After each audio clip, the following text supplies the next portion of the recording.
Hello YouTube and the Tribe of the Horror Realm. Haven't done one of these videos in a while, so I figured why not. Um, Stealing it from my friend Alex, the 80s slasher. Um, this is a section in the collection. Last one I did was probably a month, 2 months ago, where I did like concert videos, um, music DVDs, that type of stuff. Um, this one is Kaijus. Um, or basically giant Japanese monsters. Anyone that's seen any of my videos probably can tell it's really near and dear to my heart, being that I'm half Japanese. Um, and I was actually kind of raised on these things, and they've always been a big part of my life. So I'm going to run through a bunch of them and kind of give a little information and backstory on some of the films. We'll see how long this one runs. I'm going to figure this is only going to be one of two videos. Of course, the first one and the most notorious is Gojira, also known as Godzilla.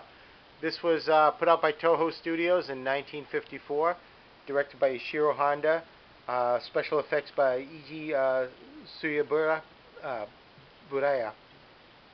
Sometimes I don't pronounce them all that well. Now this, of course, would be later released 2 years later in the United States in 1956 as Godzilla, King of the Monsters. Now, the name itself, Gojira, comes from a combination of two words. The first being gorilla, which, of course, translates into gorilla, and Kujira, which is whale. There was always a rumor that it was a nickname of a big fat guy that worked at the studios, but that's never been substantiated. Now,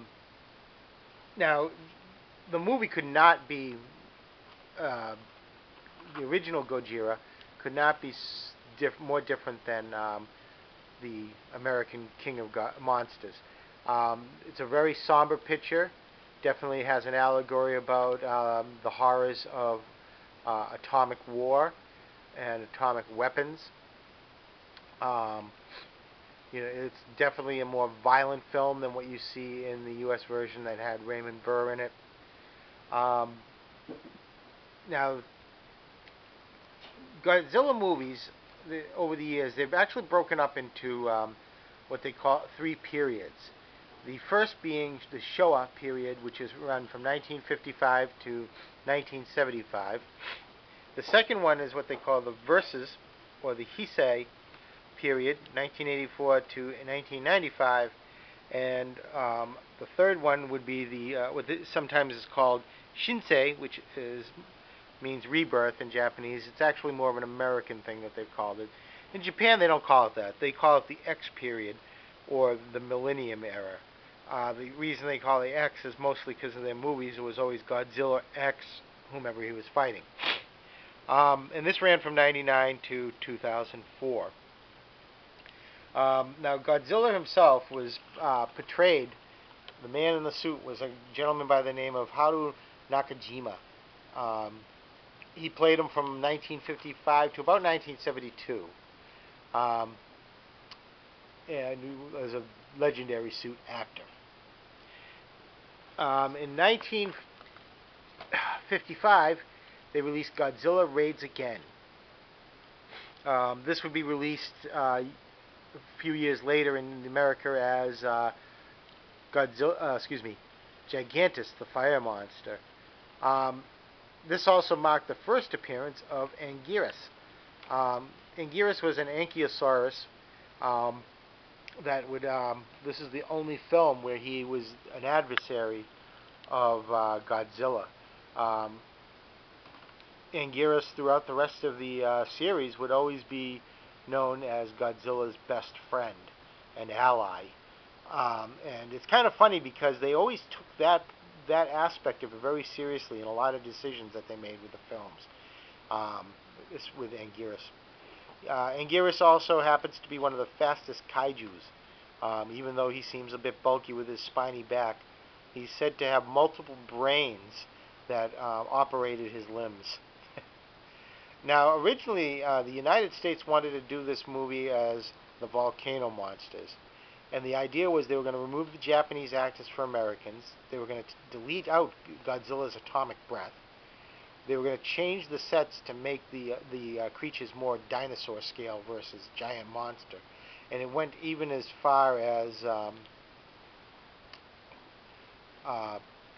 they sent the suits of Godzilla and Anguirus to the United States. But funding actually fell through, and it never went into production. This is the classic media DVD of it, which has both the Japanese and American version. And even though when they released the American version, the Japanese had the name changed back to Godzilla Raids Again. 1962, King Kong versus Godzilla. Now, the original plan for this, Willis O'Brien, who came up with King Kong, wanted to do a movie where King Kong would face like a giant Frankenstein monster. And he was having trouble finding a studio that would put it out and fund it. He found a producer that swore he could find the funding for the movie, and he did so in the form of Toho Studios. Toho spent $200,000 for the rights to use King Kong, but rather than using this Frankenstein monster, they swapped it out for their own in Godzilla, figuring it's pretty bankable with their own big monster. Now, if you see the original, this is just obviously this photoed art here, but the original movie poster, they used cut footage of King Kong because they didn't actually show the outfit in the movie poster. It's a pretty ridiculous looking outfit. It looks really comical. Probably the worst King Kong outfit you'll ever see. King Kong is actually played by a gentleman by the name of Soichi Hirose. Hirose would later on play the monster King Ghidorah. Now, the other thing was there's a myth about the ending. The rumor is that the U.S. version, King Kong defeats Godzilla at the end of the film, but there's an alternating where Godzilla beats King Kong, and that was played in Japan. That's absolutely false. In both versions, King Kong does win out. The reason being was, at this point in time, King Kong was far more popular in Japan than Godzilla was. And in the movie, Godzilla was still a villain, so they weren't going to have the villain win. And now in 1964, we come to Mothra versus Godzilla. This is the first time where they started taking their other kaijus from separate films and introducing them into this Godzilla world. Mothra had his own picture in 1961. Now, for Godzilla vs. Mothra, this was actually released in the U.S. as Godzilla vs. the Thing, and they actually didn't even use Mothra on any of the promotional material because they wanted to kind of keep what he was secret. But it did kind of get confusing when they saw Mothra and they were still expecting something called the Thing. Now, this is in the same year, in '64. Ghidorah, the three-headed monster, made his debut. This was also the first film where Godzilla started to become a hero rather than the antagonist. Now, Godzilla during the Showa period, he was about what they could say about 50 meters high, and which is about 164 feet, and about 20,000 metric tons. This would actually change in later series, but this is the first time that he faced off against something that was a lot bigger than him. Ghidorah was almost twice his size. Well, he was twice his size, 100 meters, which is 328 feet, and his wingspan brought it to about 492 feet wide. Now, we also got in this film introduced we have Rodan and Mothra brought into the picture. So it's kind of a battle of heavyweights for monsters. In the United States, Ghidorah the three-headed monster would actually, the music is altered. They even use the music from the exploitation film Faster Pussycat Kill Kill in this in the U.S. version. Um, right. We're up to 1965, an Invasion of the Astro Monsters. That it would actually be the international title. In Japan, it was like called the Great Monster War. And in the United States, it was released strictly in the theaters as Monster Zero. And later on, for television and like video release, it was Godzilla vs. Monster Zero. This was actually the only Japanese-U.S. co-produced Godzilla film. And again, they started to use a little more humor. This is also the first time that they used the notorious Godzilla dance, if you know what I'm talking about.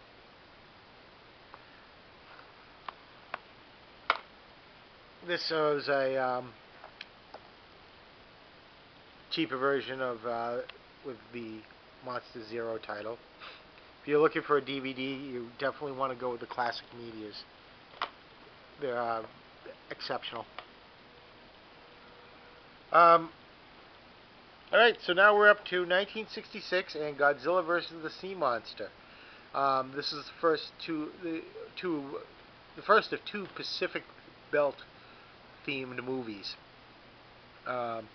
This was also known as Ibira, the Horror of the Deep, and in Japan was actually dubbed Godzilla Ibira Mothra, Big Duel in the South Sea.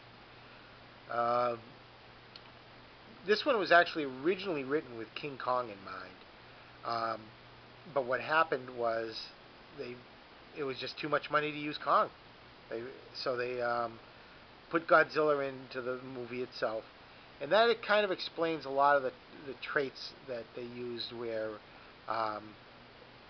this is the first time that electricity actually charged Godzilla. He does a lot of like throwing rocks. So the script was written with King Kong in mind. They just inserted Godzilla and didn't really care about mannerisms. And this happens a lot in other films as well. Godzilla vs. the Sea Monster. This one is the Sony version. This has the uncut international version of the film. So that's the one you want to get. The second one is Son of Godzilla. This one was released in 1967, also known as Monster Island Decisive Battle, Godzilla's Son. Now, for the U.S., they actually renamed the creatures in this. In this one, you had a giant spider that was called Kumonga, but in the United States, they referred to him as Spiga. Also, the giant man, the U.S. called these things in the back over here Gigantus, and in the Japanese version it's called Kamacuras. Of course, it's debuting Minya. Minya is Godzilla's son, and kind of a dark period for some Godzilla fans because he's kind of goofy. But they kind of played it a little straighter with this one, considering what would come a couple years later. Now here's a Granddaddy Destroy All Monsters. I love this film. This was epic for me when I was a kid. Anytime it was on TV, I had to watch it. You had 11 monsters in this thing. It was just incredible. You had them being controlled by aliens. They break control, and they band together to fight a bigger evil alien as well, which would be Ghidorah. Anyways, this is the last film that all of what they call the Godzilla fathers worked on. The producer, Ifukube, the composer, Honda, the director, and Tsuyobuta, the effects man. Now, the original plan was to use Maguma, and Ibra in this movie, but they later replaced him with Anguirus, Minya, and Gotosaurus. Now, as far as this, when I said about when they have plans for a creature, and they just plop another one in. This was a perfect case. There's a scene in this movie where Gorosaurus is shown burrowing from underground in Paris. Now, the original monster was supposed to be Baragon, but the suit was actually on loan for television, so they didn't have it at the time. So they substituted with Gorosaurus, but they kept Baragon's burrowing ability, which really didn't make a lot of sense. They even refer to him as Baragon.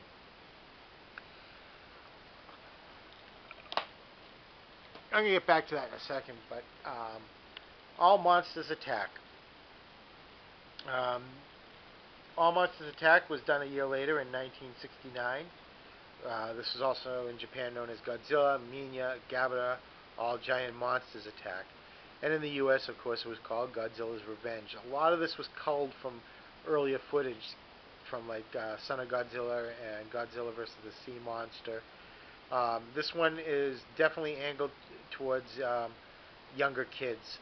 A little boy who befriends Minya, who can actually talk in this movie. Minya is being bullied by this creature called Gabara, which is like a kind of like this cat-like creature. And in real life, the little boy is bullied. So it's kind of like the Godzilla PSA of the Godzilla movies. And of course, this is Godzilla's Revenge, the U.S. version of it.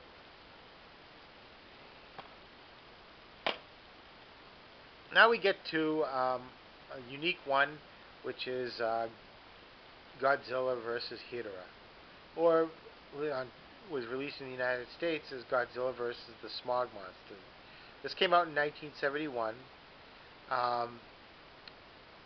This was, of course, this one was more of had a message film. The director at the time wanted to do some more messages with about pollution, and they created the pollution monster Ghidorah. Years later, they would actually try. He wanted to do a sequel movie with another Ghidorah monster, but never quite got the funding. Anyone that saw the old U.S. version remembers they had the scene in the kind of the hippie club, and they had that "Save the Earth" song. Save the Earth, save the Earth. Well, unfortunately, the Japanese didn't take too kindly to that one. They didn't think much of it, and they pulled it out. Now, this cut from this DVD is the international cut, and it does not have "Save the Earth," unfortunately. Another one of my favorites here, Godzilla vs. Gigan. This one was this was actually was released as Godzilla on Monster Island in the United States, even though not much takes place on Monster Island. This was originally going to be a 3-on-3 battle. The original plans were for King Ghidorah, Gigan, and Megalon to face off against Godzilla, Anguirus, and a character that would have been called Majin Toji. But funding got cut, so they had to only go with a 2-on-2. And this was, of course, the debut of Gigan, who was a great-looking monster used throughout the series, but was pretty much kind of a coward. Always ran off. Ditched King Ghidorah, and of course some other allies and future ones. My God, this is running into almost 20 minutes. So they never made they didn't put Megalon in that, but they brought him into his own movie, Godzilla vs. Megalon. Incredibly popular kaiju, even though he was only in one film. This was originally going to be called Jet Jaguar vs. Megalon, and they wanted to, at the time, make this, see if he's on the back here. Nah, you really don't have a good picture of him, but kind of a Ultraman type superhero robot to fight him, but instead they brought Godzilla in. as well as Gigan to be Megalon's partner in this. Um, and of course, what happens? Megalon ends up getting. Megalon's actually not. Is probably one of the stupidest kaiju's. Um, there's a part where Jet Jaguar flies, and he just kind of follows him. And then when he disappears, he just kind of is stunned, and he just stands there for a while. Really, not the brightest one. And he uses his head a lot, charging in full. And you could actually you could beat Megalon just by moving out of the way. And I always wondered that as a kid. He's got these powers, he never uses them. He just keeps trying to charge them. So, if of all the kaiju's, Megalon would be the one that needed a helmet. And if they had mittens to put on those hands, they should have. There he is, Mechagodzilla. Now, Mechagodzilla was always one of the coolest ones. You got to admit that. Now, Mechagodzilla came out in '73. Oh, I'm sorry. Also, Gigan was the last picture that Nakajima played Godzilla. By the way. '73, you have Mechagodzilla. This movie also had had Anguirus in it for a bit and Rodan. They ended up falling because of no.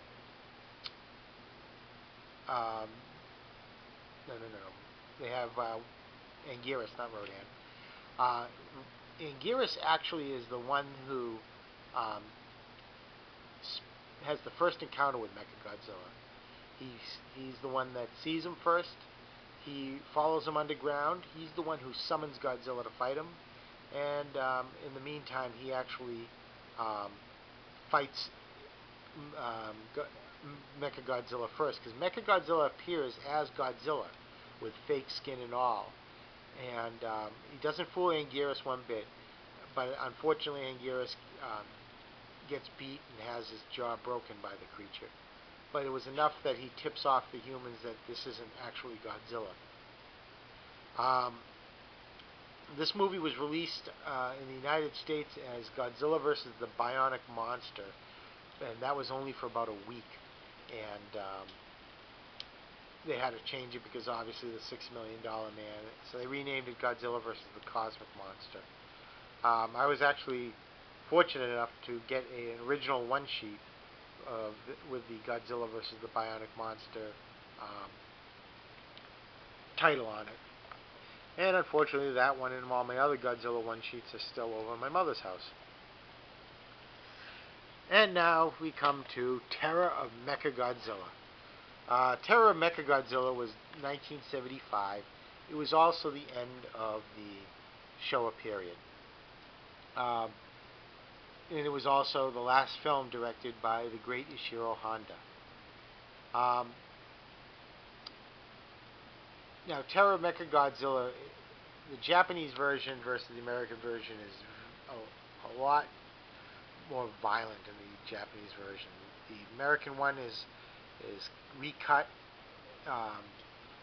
It was first originally called Terror of Godzilla, and it was a shorter film. It got recut and retitled, and they used some footage from Monster Zero and Revenge, and it became a longer film. This one had Godzilla facing off against Mechagodzilla, as well as this creature called Titanosaurus, and partnered with Godzilla was King Caesar, who was like a stone idol that comes to life. Now, Titanosaurus was actually really a pretty decent kaiju, and his fate, they thought that he had died, but they've always said that he probably didn't, because they made notes that he was supposed to be a very calm, benevolent creature, but he was under control and forced into the battles. So because of that, they've always kind of intimated, the studios intimated that though he was defeated and fell into the sea, he just swam off. He was never killed. Now, a lot of fans say, oh, he was killed because he was never on Monster Island in Destroy All Monsters, but you know, this was made a lot of years after Destroy All Monsters, so he may not even been in a thought at that point. Now, Destroy All Monsters actually takes place in 1999, supposedly. So, all this stuff happens a lot before it. So, in a way, you know, when they end up on Monster Island, it's like a nice finish for the Showa period. So I'm into 25 minutes, which is a long video for me, and it's probably a lot longer for you guys because I know you want to go watch cats running on treadmills. If you stuck by this long, thank you very much. I'm going to cut it off here, and I'll do a part 2 with the Heisei and the Millennium period. Thank you very much for watching this section of the collection.